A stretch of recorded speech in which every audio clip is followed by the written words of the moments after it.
Então, vamos lá, apostila. Então, vamos lá. Parte 2, vamos falar do ciclo da toxo. Tem duas fases, assexuada e sexuada. E vamos começar, então, um pouquinho aí com a apostila, para ir pontuando as referências, tá? Depois a gente ilustra com um slide, como a gente fez agora a primeira etapa, tá bom? Então, vamos lá. Então, são duas etapas.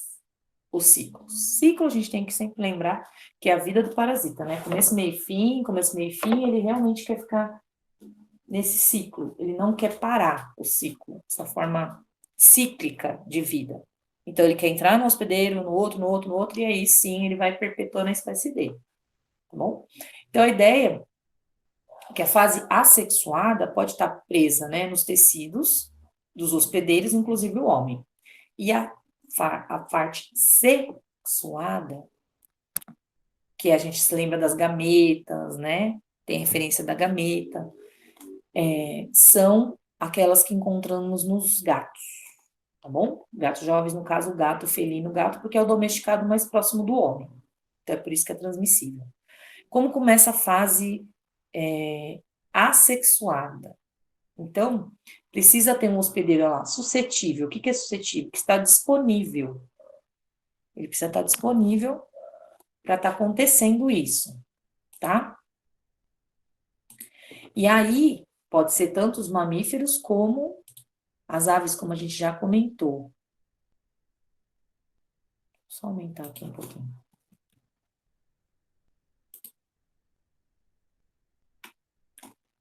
E aí, como a gente vai fazer isso? Aí, ó, o hospedeiro vai ingerir o cisto maduro.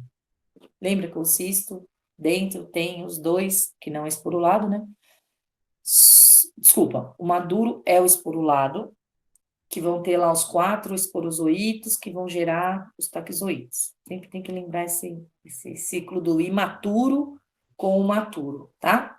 Então, já ingeriu o maduro. Então, quanto tempo precisa? 4 dias para isso gerar os esporozoítos, tá? Para ele ficar maduro, precisa 4 dias desse material disponível, no caso das fezes, porque veio do gato. A gente vai ver que o ciclo começa aí, mas termina aí também, quando a gente fala a parte sexuada. Ou quando a gente ingere bradizoito, que está no tecido de algum animal. Então, é carne, geralmente na carne, tá? Ah lá, quando liberados os taxoítos, então a gente já está vendo um ciclo assim, né, que está vindo a segunda parte da forma. Eles são destruídos, ó lá, pelo suco gástrico, mas penetram na mucosa, onde podem evoluir como ocistos e bradizoítos. Então, é como se o que tem dentro do ocisto vai virar taxoíto, né, vai virar o circulante. Da mesma forma que o taxoíto sofre ação do suco gástrico, mas ele também pode penetrar no tecido e virar uma fase mais lenta, ou ele pode evoluir, né, como o ocisto e ficar disponível para o hospedeiro definitivo, tá? Olha lá, os esporozoítos e bradizoítos, que se transformam em TAC dentro das células intestinais. Após essa rápida passagem, os taxoítos vão invadir outros tipos de células do corpo, formando um vácuo parasitário, onde se vão multiplicar intensamente. Vão gerar novos taxoítos. Essa é a fase ativa. Vai romper as células e invadir novas células. Essa disseminação ocorre através dos livres, né? Como a gente viu nos líquidos. E pode acarretar vários sintomas, até levar à morte do hospedeiro, dependendo da imunidade dele. Mas, com o aparecimento da imunidade, os parasitas que estão fora dos tecidos, aqueles que estão circulantes, desaparecem, porque realmente o sistema imune consegue imobilizar, vamos dizer assim, né? E aí existe só a multiplicação dentro da célula, tá? Aí os parasitas que resistem, né, vão estar se formando cistos. Essa fase cística, quando então está dentro dos tecidos, né, diminui os sintomas, e aí a gente já fala que está na fase crônica da doença, não é mais a fase aguda, porque a fase aguda é a fase inicial. Olha lá, essa fase pode durar muito tempo, então a fase crônica, né? ou mecanismos ainda não totalmente esclarecidos. Então, assim, em questão, diminuir a imunidade, aí pode voltar à fase ativa, ou alterações hormonais, já foi descoberto isso também, pode mudar um pouquinho o quadro. Ela pode voltar com sintomas da primeira infecção, tá? Então, como se estivesse ainda circulantes e ativos. Então, a gente viu essa referência da fase assexuada, que é a reprodução que acontece nos hospedeiros e tem essa transformação do taquizoito circulante para o bradizoito dentro do tecido, e assim vai. E agora nos gatinhos, lá na nossa referência sexuada. Então, vai ocorrer dentro das células do epitélio do intestino do gato. Então, lá nessa célula. Outros felinos jovens também participam desse efeito, né? Porque são não imunes.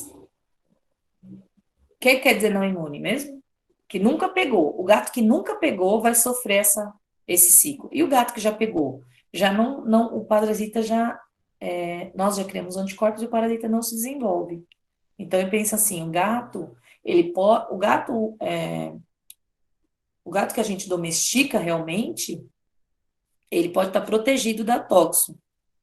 Ele pode nunca ter pego a tóxico, porque nunca teve contato com outro, não comeu nenhuma carne. Pensa que o gato, ele pega dessa forma também. Ele pode estar comendo uma carne contaminada com bradizoito, aí ele faz o ciclo nele e tal. E como que ele come? Se ele tem acesso à rua, se ele é um gato de rua, né? Então, assim, os gatos de rua geralmente dá positivo, né? Então, por isso eles são considerados, né? Por causa dessa referência da adaptação da reprodução neles. Então, assim, o gato não imune se infecta ingerindo os cistos. Então, ele pode estar se contaminando com as fezes de outro gato, ele pode estar pegando da forma ativa, que pode vir de líquidos diversos, ou ele pode estar comendo lá, ó, cistos tissulares, quer dizer, ele está comendo o cisto que. Qual é a forma cística? É o bradizoito. Então, ele pode estar comendo o bradizoito de uma carne de um outro animal. Como eu falei agora. Ele se alimenta de qualquer alimento na rua, busca alimento na rua, e aí ele acaba comendo essa carne que tem um cisto dentro. Aí ele vai desenvolver. Como? Os esporozoítos, né? Ou os bradizoítos ou os taquizoítos, quando penetram no epitélio do gato, vão sofrer multiplicação e vão dar origem a merozoítos. Apareceu mais uma palavrinha, que a gente vai ver o que é. Alguns merozoítos, então é a fase do gato, tá? Alguns merozoítos só é encontrado no gato, essa forma aqui, ó. Vão penetrar em novas células, transformar em fase sexuada, então vão se transformar em gametas. Olha lá. Então, essa fase do gatinho vão se transformar em gametócitos, que é primário e secundário, masculino e feminino. O que é gametócito? Vai dar origem às gametas. A microgameta é a masculina e a macro, a maior, é a feminina. Então, ela é imóvel, é muito parecido com o nosso, né? É imóvel a nossa célula e é maior. E o masculino é móveis, igual os espermatozoides, por exemplo, e são menores. Então, vão dar origem. Tá vendo que essa fase aqui, ó, é completamente sexuada, ó. Essa fase aqui, ó, é totalmente do gato. Essa fase a gente não faz. Se não fosse essa fase, não teria novos, ó, na referência dos novos oocistos. Então, olha lá, ó. Aí a macrogameta permanece dentro da célula, enquanto as micro vão sair e fecundar a macro. Aí vai gerar o ovo ou zigoto, que é como um embrião. Ele vai se evoluindo dentro do epitélio, formando parede dupla, lá, vai gerar o oocisto. Então, é daqui que surge um oocisto. A célula se rompe, os oocistos são liberados, levados ao meio ambiente pelas fezes. Isso aqui é muito importante. Então, o que eu falei, 4 dias ele vai amadurecer, vai criar os esporozoitos, os esporocistos com 4 esporozoitos dentro, tá? Olha lá, um gato jovem é capaz de eliminar oocistos por mês, aproximadamente. Por um mês, aproximadamente. Então, a fase aguda para ele vai durar um mês, tá?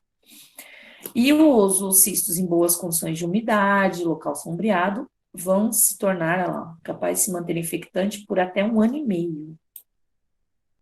Então, mesmo que o oocisto tá lá, abandonado, vamos dizer assim, no mínimo 4 dias se você não limpar a caixa de areia. Eles vão amadurecer. E se é um gato aleatório lá, que não tem caixa de areia, faz numa terrinha, numa areinha, e libera o oocisto lá. O oocisto pode resistir 1 ano e meio se estiver em um local adequado. Então, ele pode ficar infectante ainda 1 ano e meio. Numa caixa de areia abandonada, vamos dizer assim, ou numa areia, ou uma terra, onde o animalzinho fizer as necessidades dele, tá? Então, ó, essa fase totalmente do gato, vou até colocar aqui, ó, uma super chave, porque é a fase completamente assexuada, ou sexuada, minha caixa de texto, eu vou colocar, então, fase sexuada do gato, completamente sexuado. Quando a gente fala, ó, tem a presença de gametas, quando vê que tem gameta masculina e feminina, é fase sexuada, é troca de material genético, lembra? Sexuada quer dizer troca. Quando tem troca, é porque somou dois materiais genéticos. A gente está falando dessa referência agora, tá? Então, não esqueçam, essa fase é no gato, essas formas que apareceram agora, merozoito, gametófito, opa, desculpa, gametófito não, é esse parasita. Os gametócitos, né? Deixa eu pôr aqui esse meu quadrinho. É a fase do gatinho, tá? Então, essas formas não aparecem no nosso corpo, tá bom? Então, ilustrando, né? A gente já vai lá para nosso slide para ver como fica. Ó, o gatinho come a carne que pode vir de um animal que ele se alimentou. Então, ó, olha a importância da carne crua no animal. Tem gatinho? A gente sabe que eles gostam da carne crua por instinto.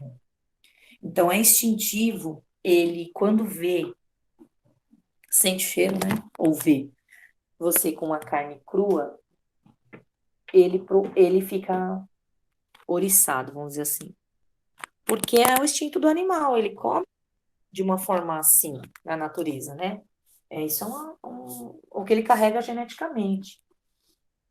E aí a gente acaba, né, dando para o animal uma carne de não sabe a procedência, ou ele caça, né? Tá certo que ele não vai caçar animais desse tamanho, mas ele pode estar sendo alimentado por partes dessas carnes. E se esses animais estiverem contaminados com os bradizoítos, que são aquela forma cística, lenta, lá dentro tem a forma que vai poder esporular, né? Que tem outra forma ativa, é um jeito dele pegar, né? E aí ele faz o ciclo que a gente viu agora, com os merozoítos, a parte dos gametócitos, vai fazer o zigoto, a formação do oocisto, aí esse oocisto no ambiente 4 dias vai ficar maduro e vai gerar os taxoídes, vão esporular e vão liberar os taxoídes, né? Aí pode contaminar o homem, então, se ele ingerir as fezes, ou se esses animais ingerirem as fezes, lamber, qualquer relação que tenha, né? Ó, tá vendo animais que ciscam no solo, que podem cutucar as fezes e adquirir essa forma madura, esporulada, e aí fica na carne, ó, a gente pode ingerir essa carne também, né? Aqui não mostrou, mas a gente também. Ah, tá aqui, ó. Tá mostrando aqui, tá vendo? Como a gente também ingerindo. E aí a gente pode na forma ativa, quando sai os taquizoídos daqui de dentro, a gente pode distribuir no nosso organismo. E aí que é o problema, ó, o bebê, tá? Deixa eu ver o slide onde que ficou aqui para ilustrar essa parte. Aí a gente já vai para finalizando aí. Não sei se deu para entender, se vocês. Esse desenho aqui tá até considerando, né, o que a gente está falando, olha lá, ó, como transmite, ó. Ingerindo o cisto do solo, da água, da areia, onde os gatos defecaram. Então, os 4 dias de tempo que a gente precisa. Olha lá, para o cisto ficar maduro, veio do gatinho, e aí a gente acaba ingerindo isso, né? E, olha lá, tô mostrando até um cara já acamado, até transfusão de sangue pode ser provável de de um paciente passar para o outro, né? Então, o gatinho colocou lá as formas císticas dele e amadureceu. Ou quando a gente ingere carne crua, então tá mostrando aqui, ó, carne desses animais com bradizoítos, tá indo pro homem, ingerindo, especialmente do porco e carneiro, que é mais o costume humano, ou a infecção placentária, que mostra quando a pessoa já tem a contaminação e passa pro bebê. Aqui é a mesma imagem que eu acabei de falar com vocês, por isso que tinha que entender o antes, senão não ia entender. Aqui uma outra imagem, que talvez vocês vão mudando a imagem e vão acrescentando o entendimento. Então, mostra, né, ó, o gato predando alguns animais que podem ter cistos bradizoitos na sua referência na parte da carne, servir de alimento para eles. E aí eles vão fazer essa parte sexuada no intestino, vão liberar o cisto. Ó, 1 a 5 dias. E aí a gente tem que ingerir isso, ó, tem que ter contato e ingerir, tem que levar isso à boca, de alguma forma. Não é só pôr a mão, acabou. Não, tem que não lavar a mão depois. Grave. Ou essas fezes caem na água, ou cair em algum alimento, ou a mosca pousar lá, pousar na sua fruta, você não lavar, você comer. Então, tem imaginação aí, né? Se não, também os animais que estão na região comerem, gerirem essa água, se contaminarem desse solo, vão contaminar a carne deles. Vai virar carne, vai virar o bradizoito, vai entrar no homem. Os imunocompetentes, adultos, imunidade boa, vão criar imunidade e não vão desenvolver nada.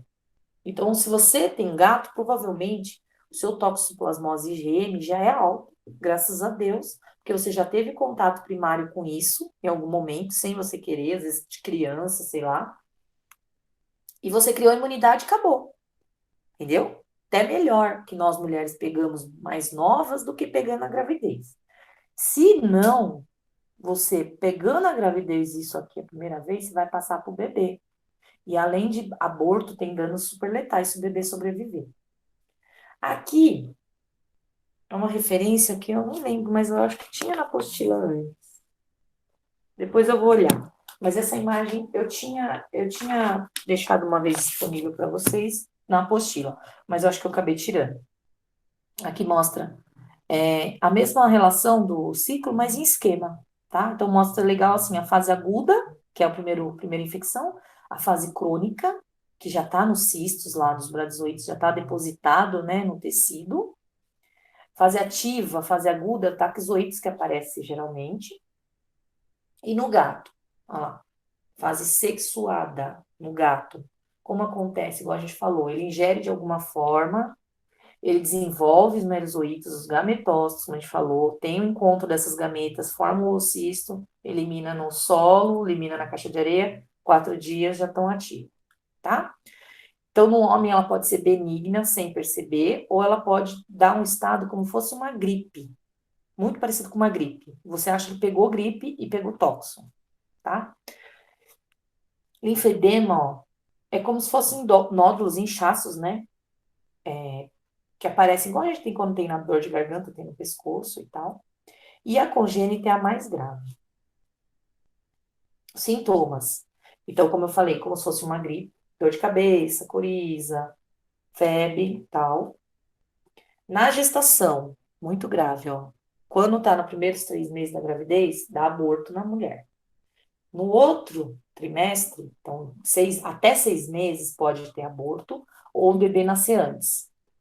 Ou ele pode nascer normal, mas depois desenvolver anomalias. Quais são? Síndrome de Sabin, que são um grupo de doenças, ó, como atinge a parte da rinite, tem calcificação do parasita no cérebro, ele tem, por isso, perturbação neurológica psicomotora, e alteração do volume, ou fica um microcrânio ou um macrocrânio, tá? E depois, nos últimos 3 meses da gravidez, a criança também pode nascer normal, sobrevive, mas pode apresentar lá, doenças depois de uns dias ou anos depois, a alteração. Então, é muito grave quando tem tóxico na gravidez. Diagnóstico. Não dá para ver, gente, nas fezes. A gente vai falar só de hemoparasita, não tem nada a ver com as fezes. Tem ciclo intestinal, mas não tem nada a ver, tá bom?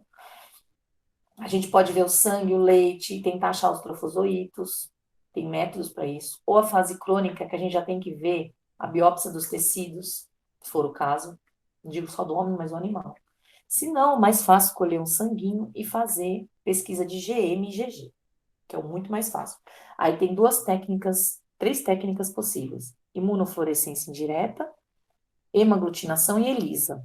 São métodos, tá bom? Eita, peraí. Aqui são kits de ELISA, a gente tem lá na geladeira da escola, a gente vai fazer. Então, você vê a parte enzimática e aí procura o anticorpo ou o antígeno. Aqui a relação, quando você tem positivo M ou G. Então, quando dá os dois negativos, a pessoa nunca teve contato com a doença. Quando dá o M positivo, ela está na fase aguda, ou no momento ela pegou a doença. Aí o IgG vai dar negativo. Quando dá os dois positivos, ela teve recentemente e já está criando anticorpos de memória, que é essa defesa de memória. E quando esse dá negativo e positivo? Essa é a maior intenção que a gente quer. A gente quer que o paciente chegue nesse caso, ó.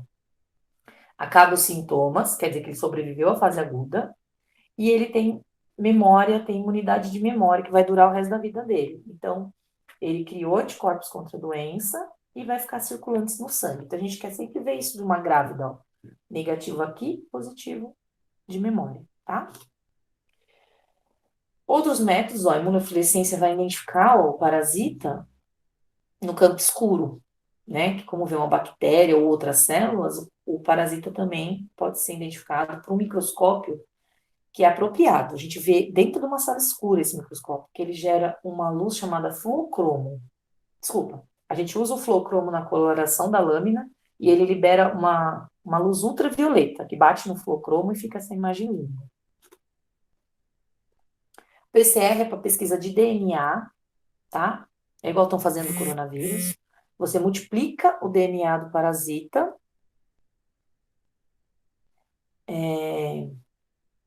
porém é caro. Então, esse é o último caso, tá? Aqui é o teste de monocromatografia, que tá rolando também no coronavírus. A gente fala sabonetinho, porque ele parece um sabonetinho, é uma caixinha, você joga a gotinha do soro aqui, ou sangue total, plasma, e ele dá a reação em tracinhos, que é o que a gente conhece do tracinho positivo, negativo, igual um beta-HCG, um exame de gravidez, tá? É caro, porém é rápido. Em 15 minutos a gente tem um teste, tá?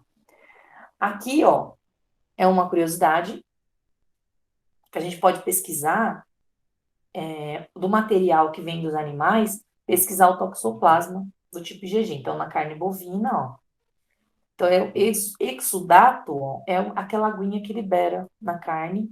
E aí dá para fazer desse material, ou do soro, colher um sangue do animal, ou sangue total do animal, que é da coleta também, fazer a pesquisa e saber se o animal tem, né? Ou a carne tem, para controle e medidas de alimentação. Então, imagina, esses animais que são cultivados para alimentação, eles precisam passar por tudo isso daí, bateria de exames. Ó, como evita? Evitando comer carne crua, tanto os animais como a gente, tá? Lavar as mãos quando a gente manipula a carne crua, ou a terra do gatinho, ou a terra em si, de um jardim, qualquer que seja. Impedir o acesso do gato, né? Em locais que armazenam ração, porque assim, eles pensam assim, onde armazenar ração pode ter rato, e o rato pode estar já contaminado e contaminar o gato. Impedir que as crianças brinquem com caixa de areia, e grávidas têm que fazer o teste de controle.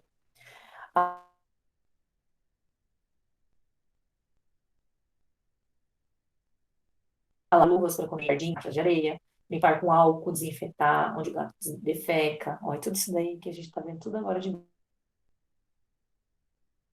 novo, né? Alimentar os gatos com ração, não deixar eles comer carne crua, alimentos cozidos, carne crua, deve usar luva para manusear a carne, porque nossa carne está manuseada. Fala, Esther. E vetores, tanto quer ver barata e mosca rondando o nosso alimento. Aqui no slide a gente finalizou. Na apostila, ai, desculpa, faz 4 minutos. Na apostila a gente conclui, então, como eu já fiz no slide, a gente conclui. Acabei de ver o relógio aqui, porque estava fechada a minha tela. Amores mil, perdoa por falar pra caramba.